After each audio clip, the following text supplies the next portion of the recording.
বিসমিল্লাহির রহমানির রহিম।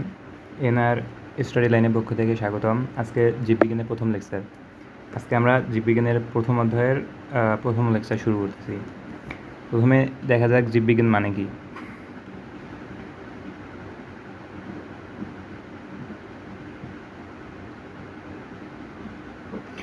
জীববিজ্ঞান শব্দটি এসেছে গ্রিক শব্দ বায়োস এবং লোগোস থেকে।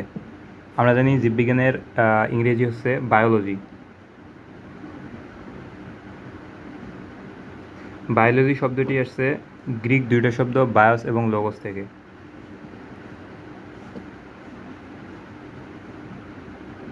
যার অর্থ হচ্ছে বায়োস অর্থ হচ্ছে জীবন আর লোগোস অর্থ হচ্ছে জ্ঞান।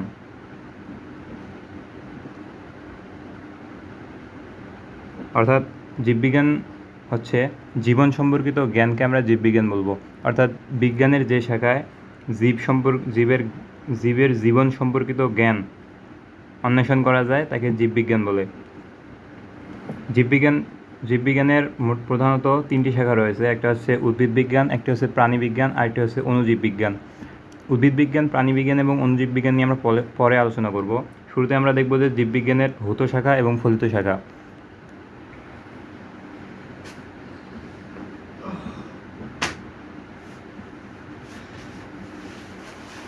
ভৌত শাখা জীববিজ্ঞানের যে শাখায় জীবের তত্ত্বীয় বিষয় নিয়ে আলোচনা করা হয় তাকে ভৌত শাখা বলে। আর ফলিত শাখা হচ্ছে জীববিজ্ঞানের যে শাখায় জীবের প্রায়োগিক বিষয় নিয়ে আলোচনা করা হয় তাকে ফলিত শাখা বলে।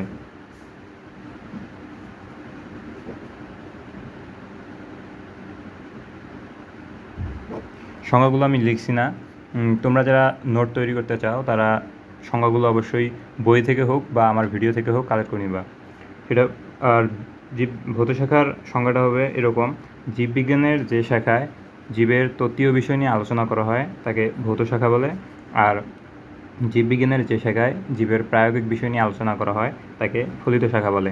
এবার আমরা জীববিজ্ঞানের ভৌত শাখা এবং ফলিত শাখার কিছু শাখা নিয়ে আমরা আলোচনা করব। ভৌত শাখাগুলো কী কী এবং ফলিত শাখাগুলো কী কী সেগুলো এবার আমরা দেখব। শুরুতে আসি ভৌত শাখায়। ভৌত শাখায় আমরা প্রথমে পাই অঙ্গসংস্থান বিদ্যা। অঙ্গসংস্থান বিদ্যা বলতে আমরা বুঝি কোনো একটা জীবের বিভিন্ন অঙ্গ নিয়ে যে শাখায় আলোচনা করা হয় সেটাকে অঙ্গসংস্থান বিদ্যা বলে। এর ইংলিশ হচ্ছে মরফোলজি। শ্রেণীবিন্যাস বিদ্যা বা ট্যাক্সোনমি, এটি সম্পর্কে আমাদের এই অধ্যায়েই পরবর্তীতে আরও পার্ট আছে, সেখানে আমরা এটা বিস্তারিত আলোচনা করব। এরপর আসি শারীরবিদ্যায়। শারীরবিদ্যা হচ্ছে কোনো একটি প্রাণীর শরীরের বিভিন্ন অংশ, কাঠামো ইত্যাদি নিয়ে আলোচনা করা হয় যেখানে, সেটা হচ্ছে শারীরবিদ্যা। এগুলো সংজ্ঞা আসলে মুখস্থ করার কোনো প্রয়োজন নাই, নাম থেকেই আমরা সংজ্ঞাগুলো বের করে নিতে পারবো। শারীরবিদ্যার ইংরেজি প্রতিশব্দ হচ্ছে ফিজিওলজি। এরপর আসি হচ্ছে টিস্যুবিদ্যা। টিস্যুবিদ্যায় টিস্যুর গঠন, কাঠামো, কাজ ইত্যাদি বিষয়ে বিস্তারিত আলোচনা করা হয়, সেটাকে টিস্যুবিদ্যা বলে। এবার হচ্ছে ভ্রূণবিদ্যা। জীববিজ্ঞানের ভৌত শাখার মধ্যে যে শাখায় ভ্রূণ নিয়ে আলোচনা করা হয় সেটাকে ভ্রূণবিদ্যা বলে। এরপর হচ্ছে কোষবিদ্যা। কোষবিদ্যা হচ্ছে ভৌত শাখার যে শাখায় কোষ নিয়ে বিস্তারিত আলোচনা করা হয়, অথবা আমরা সংজ্ঞাটাকে এভাবে বলতে পারি, যে শাখায় কোষের আকার, আকৃতি, গঠন, কাজ নিয়ে বিস্তারিত আলোচনা করা হয় তাকে কোষবিদ্যা বলে। এরপর হচ্ছে বংশগতিবিদ্যা। বংশগতিবিদ্যায় প্রাণীর জন্ম সংক্রান্ত বিষয় এবং বংশগতীয় যে বিষয় নিয়ে আলোচনা করা হয় সেটাকে বলা হয় বংশগতিবিদ্যা। এরপর হচ্ছে বিবর্তনবিদ্যা। পৃথিবীর শুরু থেকে আজকে পর্যন্ত প্রাণীরা এবং পৃথিবীর পরিবেশ বিভিন্নভাবে পরিবর্তন হতে হতে আজকের এই পর্যায়ে আসছে, এটাকে বলা হয় বিবর্তনবিদ্যা। প্রাণী শুরু থেকে আজকে পর্যন্ত যে সকল পরিবর্তন হচ্ছে এগুলো হচ্ছে বিবর্তন। এই বিবর্তন নিয়ে যেখানে আলোচনা করা হয় সেটা হচ্ছে বিবর্তনবিদ্যা। এরপর হচ্ছে বাস্তুবিদ্যা। বাস্তুবিদ্যা হচ্ছে আমাদের চারিদিকের পরিবেশে খাদ্য শৃঙ্খল রয়েছে। আমরা সকলে জানি আমাদের চারিদিকের পরিবেশে খাদ্য শৃঙ্খল রয়েছে। খাদ্য শৃঙ্খলে প্রাণীরা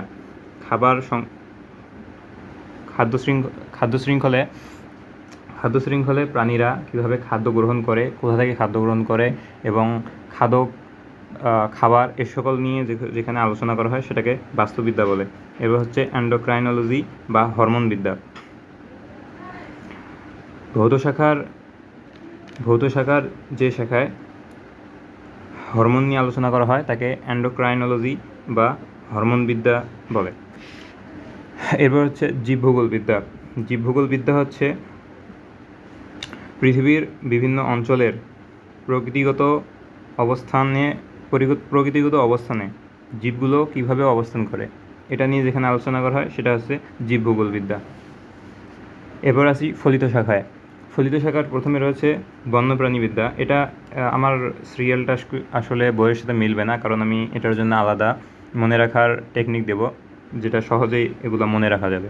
তো বইয়ের সাথে মিলবে না, আমি বইয়ের সাথে না মিললেও সমস্যা নাই, জাস্ট মনে রাখলেই হবে। সিরিয়ালটা আর কি বইয়ের সাথে মিলবে না, কিন্তু শাখা সব বইয়ের মধ্যে আছে। এটা শুরুতে আছে বন্যপ্রাণীবিদ্যা, যেখানে বনে থাকা প্রাণীগুলোকে নিয়ে আলোচনা করা হয়, সেটাই বন্যপ্রাণীবিদ্যা। এরপর হচ্ছে পরজীবীবিদ্যা, যেখানে পরজীবী সম্পর্কিত যে সকল অণুজীব রয়েছে সেগুলো নিয়ে আলোচনা করা হয়, সেটা হচ্ছে পরজীবীবিদ্যা। জীব পরিসংখ্যান বিদ্যা, এখানে জীবের পরিসংখ্যান বিষয়ে যেখানে আলোচনা করা হয় সেটা হচ্ছে জীব পরিসংখ্যান বিদ্যা। এরপর হচ্ছে জিন প্রযুক্তি, জেনেটিক ইঞ্জিনিয়ারিং। এখানে জিনগত প্রযুক্তি নিয়ে আলোচনা করা হয়। এটা আমরা পরবর্তী একটা অধ্যায়ের মধ্যে বিস্তারিত আলোচনা করা হবে, সেখানে বিস্তারিত শিখব। জীবাশ্ম বিজ্ঞান, এটা হচ্ছে পেলিওন্টোলজি, জীবাশ্ম বিজ্ঞান। প্রাণ রসায়ন হচ্ছে বায়োকেমিস্ট্রি, ফার্মেসি হচ্ছে ফার্মেসি। প্রাণ রসায়ন বলতে জীববিজ্ঞানের প্রত্যেকটা জীবের দেহের অভ্যন্তরে বিভিন্ন ধরনের রাসায়নিক বিক্রিয়া ঘটে এবং রসায়নের একটা ভূমিকা রয়েছে, তো সে সম্পর্কে এখানে আলোচনা করা হয় প্রাণ রসায়নে। ফার্মেসিতে ফার্মেসির বিভিন্ন বিষয় নিয়ে আলোচনা করা হয়, সেটা হচ্ছে ফার্মেসির ফলিত শাখার একটা শাখা ফার্মেসি। জীব প্রযুক্তি, যেখানে জীবের জীবন পরিচালনা করার জন্য এবং জীবের জীবনের উন্নতির জন্য যে সকল প্রযুক্তির যে সকল প্রভাব রয়েছে সেটা নিয়ে এখানে আলোচনা করা হয় জীব প্রযুক্তিতে। মৎস্যবিজ্ঞান, অর্থাৎ মাছের চাষ, মাছের জীবন সংক্রান্ত বিভিন্ন বিষয় নিয়ে আলোচনা করা হয় মৎস্যবিজ্ঞানে। এরপর হচ্ছে অণুজীব বিজ্ঞানে বিভিন্ন অণুজীব নিয়ে আলোচনা করা হয়। কীটতত্ত্বের মধ্যে বিভিন্ন পোকামাকড় এবং কীট বিষয়ে আলোচনা করা হয়, এটা হচ্ছে কীটতত্ত্ব, এর ইংরেজি হচ্ছে এন্টোমোলজি। এরপর হচ্ছে কৃষি বিজ্ঞান, এগ্রিকালচার, এখানে কৃষি বিষয়ে আলোচনা করা হয়। তারপর হচ্ছে চিকিৎসা বিজ্ঞান, এটা হচ্ছে মেডিকেল সায়েন্স, এখানে চিকিৎসা বিষয়ে সম্পর্কিত আলোচনা করা হয়। এরপর হচ্ছে পরিবেশ বিজ্ঞান, এনভায়রনমেন্টাল সায়েন্স, পরিবেশ নিয়ে আলোচনা করা হয়। সামুদ্রিক জীববিজ্ঞান, এখানে সমুদ্রের যাবতীয় বিষয় নিয়ে আলোচনা করা হয়, এটা হচ্ছে মেরিন বায়োলজি।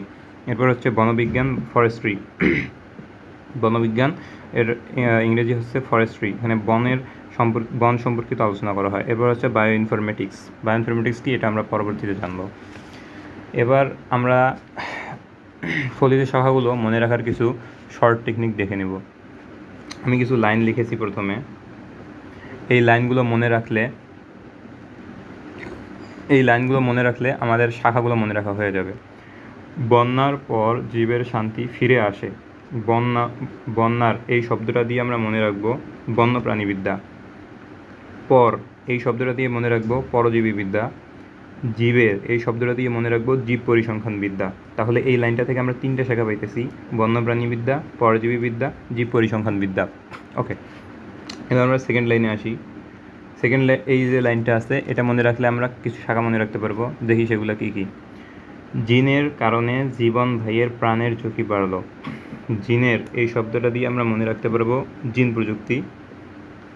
জীবন এই শব্দটা দিয়ে মনে রাখতে পারবো জীব প্রযুক্তি। ভাইয়ের প্রাণের শব্দটা দিয়ে মনে রাখতে পারবো প্রাণ রসায়ন। এরপর আরেকটা লাইন হচ্ছে ফার্মেসিতে গিয়েও কাজ হলো না, এই বাক্যটার মধ্যে আমরা ফার্মেসি দিয়ে মনে রাখতে পারবো ফার্মেসি। ওকে, এরপর আমরা আসি তৃতীয় লাইনে, এটা দিয়ে কিছু শাখার নাম মনে রাখা যাবে, তো দেখি সেগুলো কি। জিমের বর্গীয় জয় দীর্ঘী, এটা দিয়ে মনে রাখতে হবে জীবাশ্ম বিজ্ঞান। ম দিয়ে মৎস্য বিজ্ঞান এবং অণু দিয়ে অণুজীব বিজ্ঞান। দিয়ে কীটতত্ত্ব, কৃষিবিজ্ঞান, চিকিৎসা বিজ্ঞান, পরিধান, এখানে এই পরি শব্দটা দিয়ে মনে রাখতে হবে পরিবেশ বিজ্ঞান। জিম এবং অণু কীট কৃষি সিকি পরিধান করে সামুদ্রিক বনে ইনফরমেশন নিতে গেল। সামুদ্রিক শব্দটা দিয়ে মনে রাখতে হবে সামুদ্রিক জীববিজ্ঞান। বনে শব্দটা দিয়ে মনে রাখতে হবে বনবিজ্ঞান। ইনফরমেশন এটা দিয়ে মনে রাখতে হবে বায়ো ইনফরমেটিক্স। তো এই শাখাগুলোর নাম মনে রাখাটা জরুরি। এটা সংজ্ঞা তেমন একটা পরীক্ষায় আসবে না, সংজ্ঞাগুলো মনে না থাকলেও তেমন সমস্যা হয় না, শুধু নাম এবং ইংরেজি নামগুলো মনে রাখলেই এনাফ, যথেষ্ট। আচ্ছা, আমরা এবার দেখব শ্রেণীবিন্যাস। এর পরবর্তী পাঠ হচ্ছে শ্রেণীবিন্যাস। তো আমরা শ্রেণীবিন্যাস সম্পর্কে এখন আলোচনা করব। শ্রেণীবিন্যাস হচ্ছে আমাদের পৃথিবীতে এখন উদ্ভিদের প্রায় 4 লক্ষ প্রজাতি আছে আর প্রাণীর প্রায় 13 লক্ষ প্রজাতি আছে। আমাদের একটা মানুষের পক্ষে কিন্তু 4 লক্ষ উদ্ভিদের নাম এবং 13 লক্ষ প্রাণীর নাম, 13 লক্ষ প্রাণী কী রকম হয় দেখতে, উদ্ভিদ 4 লক্ষ কী রকম হয় দেখতে, এগুলো মনে রাখা সম্ভব না। একটা মানুষের পক্ষে এগুলো একবারই মনে রাখা সম্ভব না। তাই কিছু কিছু উদ্ভিদ একই রকম হয়, আবার কিছু কিছু প্রাণী একই রকম হয়। তো সেগুলোকে একটা শ্রেণীর মধ্যে রেখে সেই প্রাণীগুলোর একটা গড় বৈশিষ্ট্য জানা, সেই প্রাণীগুলো দেখতে কেমন, সেই প্রাণীগুলোর খাদ্যাভ্যাস কেমন, সেই প্রাণীগুলো কোথায় বসবাস করে, এগুলো সম্পর্কে একটা গড় হিসাব জানা, এটা আমরা শ্রেণীবিন্যাস বিদ্যার মধ্যে পাই। আমাদের পরবর্তী পাঠের নাম হচ্ছে শ্রেণীবিন্যাস বিদ্যা।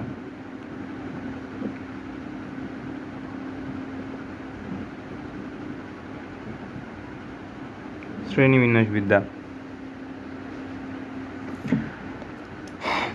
তো যা বলছিলাম, উদ্ভিদের আমাদের পৃথিবীতে যত উদ্ভিদ আছে, যত প্রাণী আছে, সেগুলো সম্পর্কে তো সবার একটা মানুষের পক্ষে জানা সম্ভব নয়। কিন্তু কিছু উদ্ভিদ আছে একই রকম দেখতে, আবার কিছু উদ্ভিদের প্রজাতি একই রকম, আবার কিছু প্রাণীর প্রজাতি একই রকম, কিছু প্রজাতি একই শ্রেণীভুক্ত। তো এই যে একই শ্রেণীভুক্ত প্রাণীগুলোকে একটা শ্রেণীর মধ্যে, একটা বিভাগের মধ্যে রেখে, একটা শ্রেণীর মধ্যে রেখে সেগুলো সম্পর্কে যদি বিস্তারিতভাবে জানা যায়, তাহলে এটা মানুষ জাতির জন্য অনেকটা উপকার হবে। তো এই চিন্তাধারা থেকে একজন বিজ্ঞানী, সুইডিশ বিজ্ঞানী ক্যারোলাস লিনিয়াস এই শ্রেণীবিন্যাসের ধারা আবিষ্কার করেন। সুইডিশ বিজ্ঞানী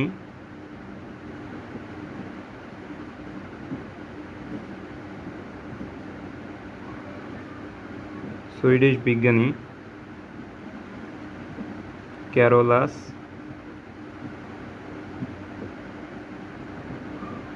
লিনিয়াস, সুইডিশ বিজ্ঞানী ক্যারোলাস লিনিয়াস, নামটা মনে রাখতে হবে। 1707 থেকে 1778।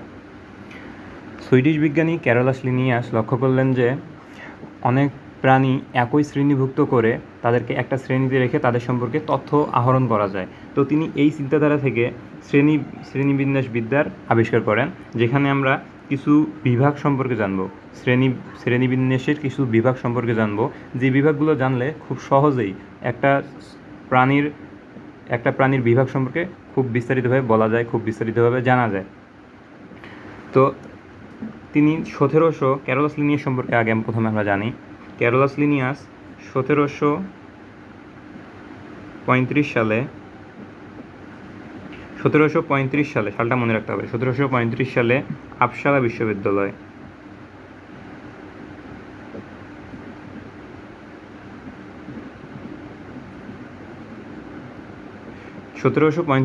তিনি আপসালা বিশ্ববিদ্যালয় থেকে চিকিৎসা শাস্ত্রের উপর একটা ডিগ্রি লাভ করেন।